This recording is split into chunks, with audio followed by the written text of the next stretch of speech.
welcome to Must Have Classics, where we restore history one classic at a time.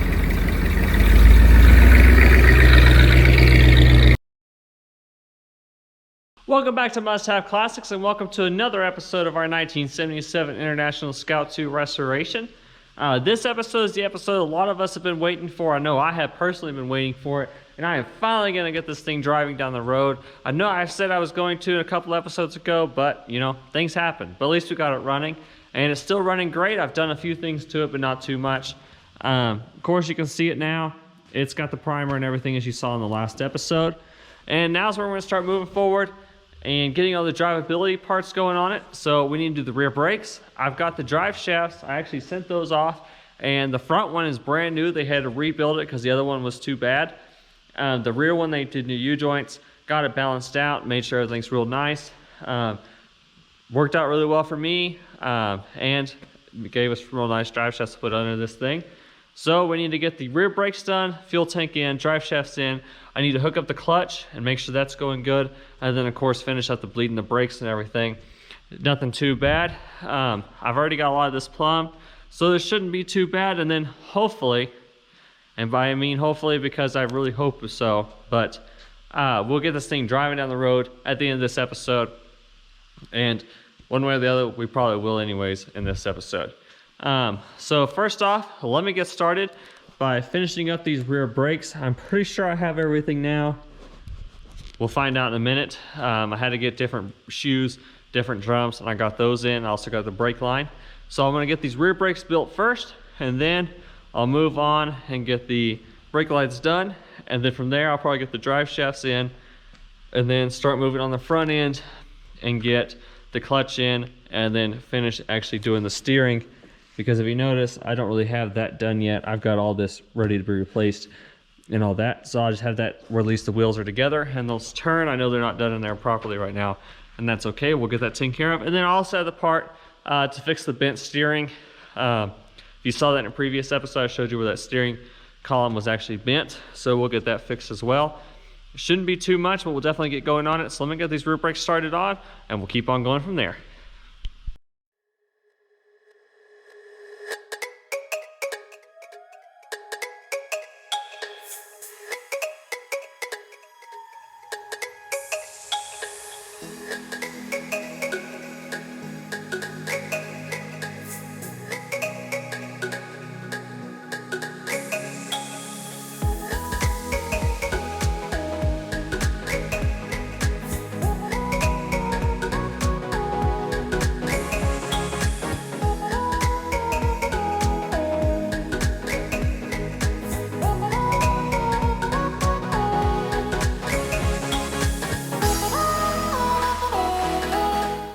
Well, I had a couple little problems with the brakes. I had the wrong pins.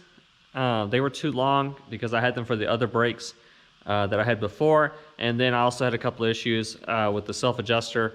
I actually had the wrong cable length. So I've got those parts. They'll be here in about 30 minutes. Since I don't want to waste any time waiting for those, I'm going to go ahead and get these drive shafts back in and show you what I got here. So like I said, I had these rebuilt.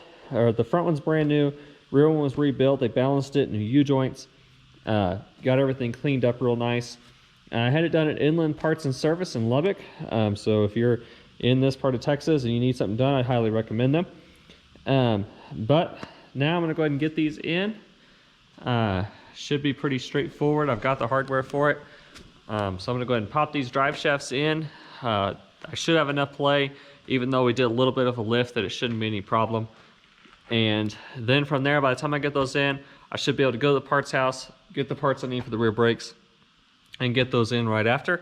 So let me get these drive shafts in, and then hopefully we can get the brakes done after that.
Well, I got those drive shafts in, and saying that the front one was interesting would really be an understatement. Tightening up those bolts up on the transfer case side, there's really not much room in there, but I did finally get it done. And then after that, since I already had some of my parts, I did get this side done on the brakes. So from here, I'm going to go ahead and sit the new drum on there, and then I'm going to go ahead and move on to the other side and get the other side done. So let me go ahead and start on that real quick. It shouldn't take too long to get this side done. I think I have everything finally, but I'll double check once I get going on it. So let me get this brake done on this side.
Well, she is in a fighting mood today, I'll tell you that much. So I did finally get the brakes done on this side, and it was definitely fighting me. It pinched my hand and just about everything else, and if I hadn't had a time lapse going, you'd have heard me calling this thing at just about every name in the book, honestly. But it's part of it. It's why you don't see a lot of people do time lapses when they're rebuilding brakes, is because those springs will bite you, they can bend and everything else. But anyways, I finally got that done. So next up, I think I'm going to go ahead and install the gas tank, and then put the rear wheels back on and set this thing back on the ground and start working back on the engine bay, because next up I need to do the plumbing for the water, so I can put the heater core back in it and do that. So I'll do that next. So I'll probably just jump back in when I'm working on that heater core, and when I get it back on the ground, because there's really not much point in putting up the gas tank, because there's not much to it. And I've already tried to do it a couple times, and then had to take a couple breaks. So I'll get that done next. I'll get the fuel tank in, and probably get the rear wheels back on it and get it back on the ground, and we'll check back in once I'm starting back on the engine. Well, let me just say it is about 3.5 weeks since I was filming on the rear, doing all the rear stuff last time. And I said I was going to start on the front. Well, I had some work done at the shop, and I had filmed it, but it was too noisy. So I'm not going to put that in. And then from there, I kept moving on. So the front steering is done. I got that done. That was no big deal. And then started working on the brakes. And this is where the whole 3 weeks later comes in. So I had been through 3 master cylinders, because I had got 2 that were bad. Finally got a good one. Got that in. Had to do some adjustments to the booster, and then took a long time to bleed it. Finally though, we have brakes, we have steering, I've got the engine plumbed up and everything. Let me show you here. So all this is plumbed up, ready to go. There's the new master cylinder and all that. So now it's time for first test drive. So I got some gas in it. I haven't pulled any fuel through it yet. So I'm about to do that. And then I'm gonna get it out and do its first little shakedown drive.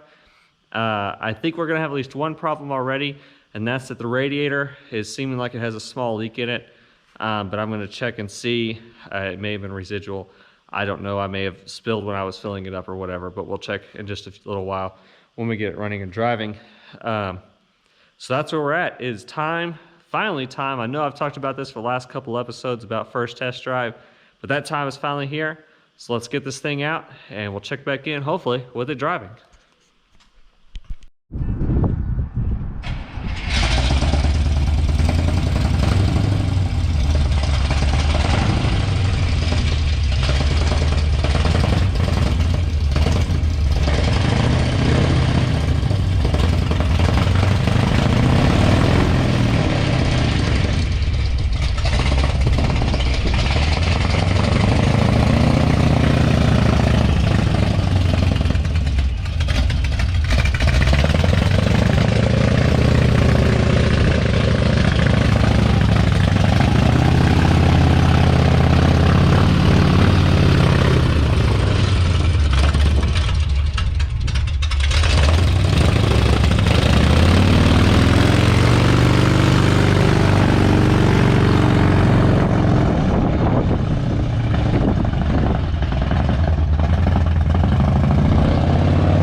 So there we have it. It does finally drive. I will say it has some issues. That clutch is very, very sticky. Of course, we didn't do anything with that. We were hoping it was gonna be okay. And the more I drove it, it did break loose pretty well.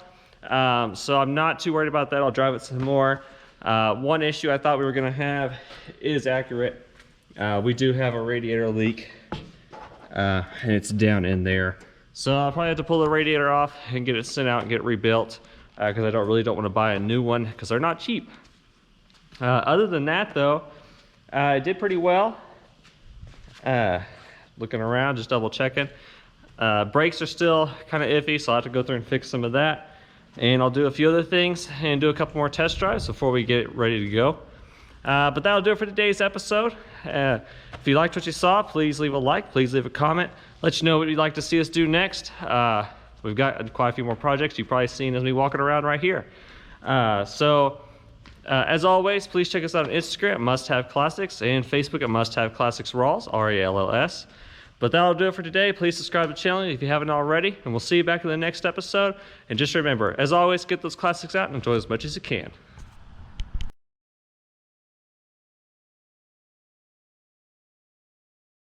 Kelly, what should we do next? What do you think? Paint it?